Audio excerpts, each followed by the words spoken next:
Marc chapitre 2 et le verset 23 et les autres à suivre. Il arriva un jour de Shabbat que Jésus traversa des champs de blé.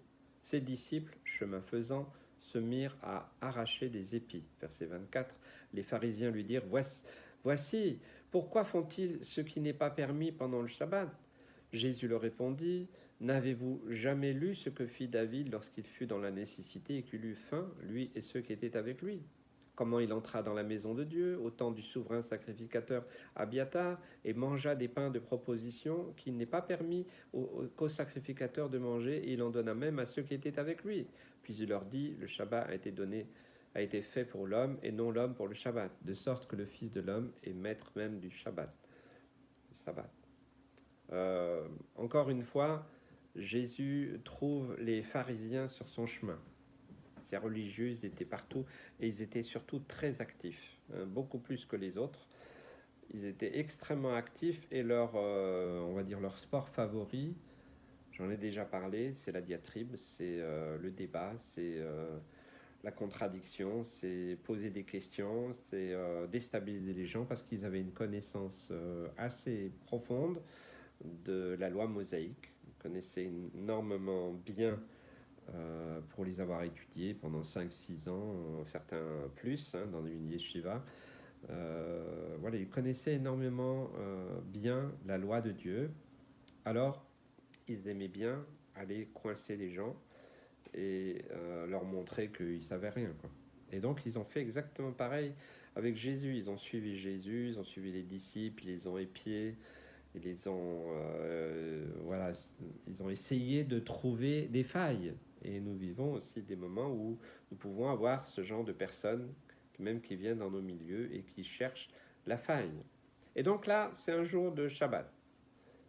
J'aime bien dire un jour de Shabbat et non de sabbat. Après, c'est une question d'interprétation. Le Shabbat commence le vendredi soir pour se terminer le samedi soir.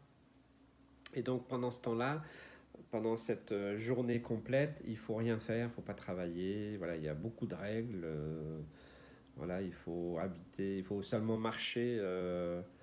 Voilà, dans une certaine limite. Enfin, il y a plein de règles assez complexes des fois, avec les 613 mitzvot, commandements qu'il faut suivre. Donc les pharisiens, ils étaient un peu gardiens de tout ça.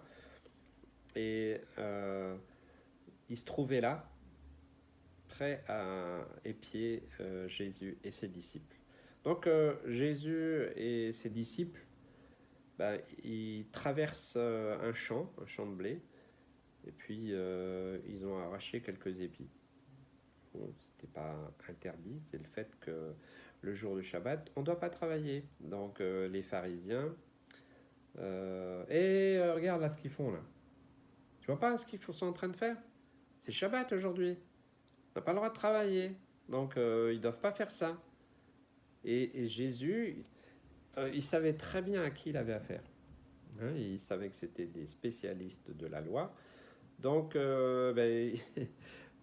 Jésus, il connaissait bien mieux qu'eux toute l'histoire depuis la Genèse, depuis la création. Il connaissait tout, donc il connaissait exactement ce qu'il fallait leur répondre. Alors, il leur parle du roi David. Et c'est vrai qu'un jour, David, alors qu'il était poursuivi par Saül, il s'est trouvé à un moment où lui et ses troupes avaient faim, et ils sont passés aussi un jour de Shabbat, mais ils se sont retrouvés aussi dans cette situation où ils ont mangé les pains de proposition, qui n'est pas permis aux sacrificateurs, pardon, c'est permis qu'aux sacrificateurs de manger. Et c'était une situation parce qu'ils avaient faim, donc ils sont allés dans le temple et ils ont pris ce qu'ils ne devaient pas prendre. Ils auraient dû être peut-être punis, mais David avait reçu l'onction par la main de Samuel. Dieu lui avait dit, donc la vie de David était promise à une destinée extraordinaire, donc Dieu le gardait. C'était au temps du sacrificateur Abiatar, comme nous dit le verset 26.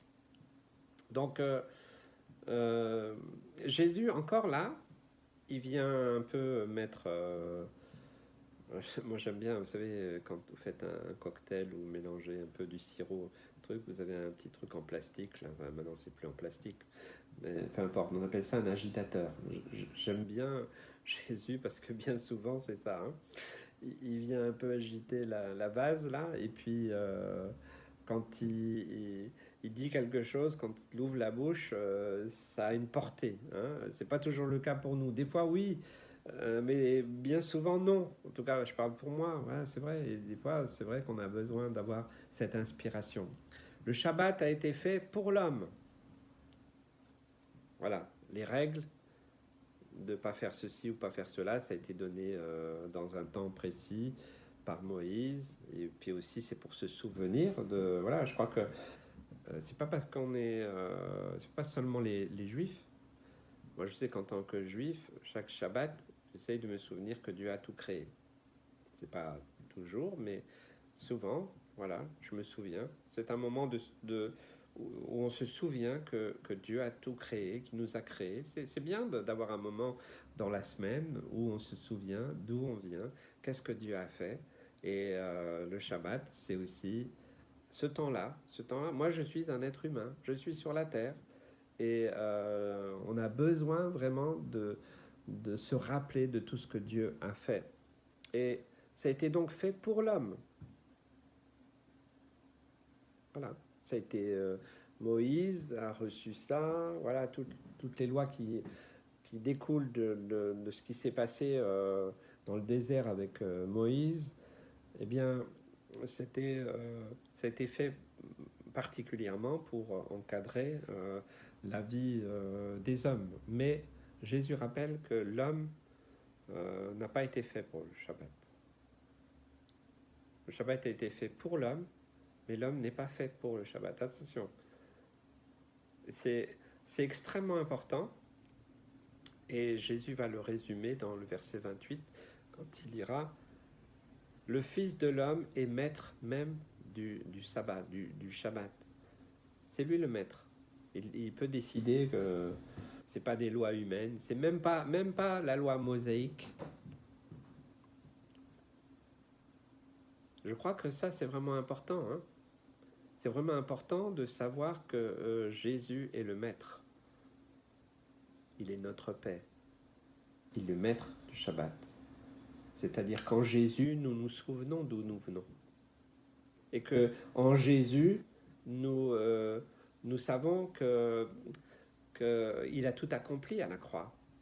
Ça nous révèle la puissance de la croix, la puissance de la résurrection, de l'œuvre que Jésus est venu accomplir pour chacun de nous. Donc il est maître. Donc combien de fois, d'ailleurs il y a d'autres cas où, on le verra peut-être, où Jésus il enfreint quelques règles mosaïques.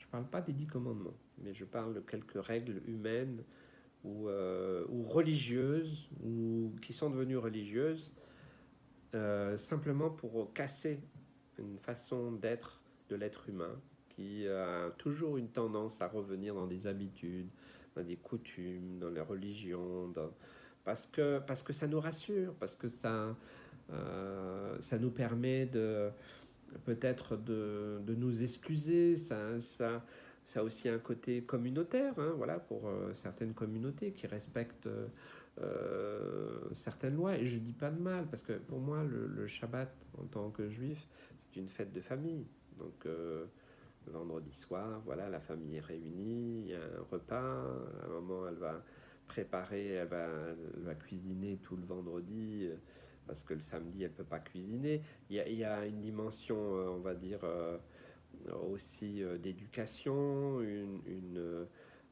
culture. Voilà, chacun vient d'une région différente avec sa culture, voilà, sa cuisine, sa façon d'être. Et moi, je vois pas de mal, hein, voilà.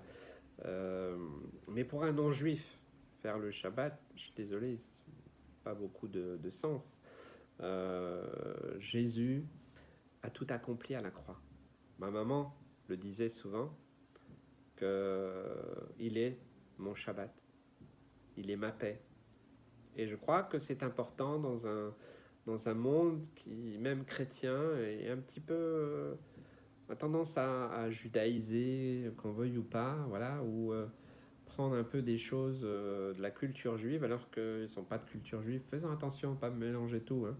Jésus est venu pour nous sauver, qu'on soit juif ou pas juif. Je respecte mes origines, je respecte ma culture. Et ça, ça a de la valeur pour moi. Oui, c'est important. Comme vous venez d'une région, d'une culture, vous avez une éducation, voilà, si elle a été bonne, voilà, faut la garder. Hein. Enfin, en tout cas, les aspects qui ne sont pas mauvais. Alors, Jésus, il est le maître du Shabbat. On n'a pas besoin de faire Shabbat parce qu'il est notre Shabbat. Il est le maître du Shabbat. Et peut-être que des choses que les religieux pensent qu'il ne faut pas faire, ben Jésus vient casser souvent ces rites. Parce que moi, je vois dans l'attitude de Jésus qu'il avait horreur de la religion. Et Dieu lui-même a toujours eu une horreur de l'idolâtrie, toute forme d'idolâtrie. Et l'idolâtrie religieuse, c'est le pire du pire. Donc, vous verrez jamais Jésus, il a fait les fêtes, voilà. Il a respecté, voilà, quand il a prié, il bénissait le pain, quand il a prié pour la multiplication, voilà, il a Barurata, Donai. Oui, il a proclamé cette prière, oui, mais Jésus est le maître. Il a tout accompli. Faisons attention de ne pas retomber dans de la religiosité, hein, ou certains qui auraient une tendance, hein, comme du temps des premiers chrétiens, à judaïser. Je suis désolé. Hein. Voilà.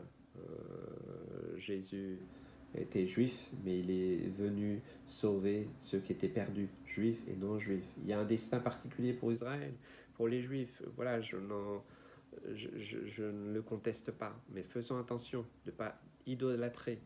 Et voyez, les pharisiens, c'était des spécialistes pour tout mettre dans la religion. Ah, vous faites pas ceci, vous faites pas cela. Ne tombons pas dans ce piège. Même nous, chrétiens, évangéliques ou charismatiques, ne tombons pas dans ce piège. C'est un piège immense. Donc le Shabbat a été fait pour l'homme et non l'homme pour le Shabbat. Faisons attention à ce que nous faisons. Et il y a des choses religieuses qui peuvent peut-être être présentées dans certains milieux, mais c'est pas ce que Jésus nous a demandé. Il a tout accompli pour nous. Et ne mélangeons pas religion, culture, éducation. Il y aurait beaucoup à dire, mais j'aurai l'occasion une autre fois. J'aimerais vraiment vous bénir et vous encourager à sortir de toute forme de religiosité. Amen.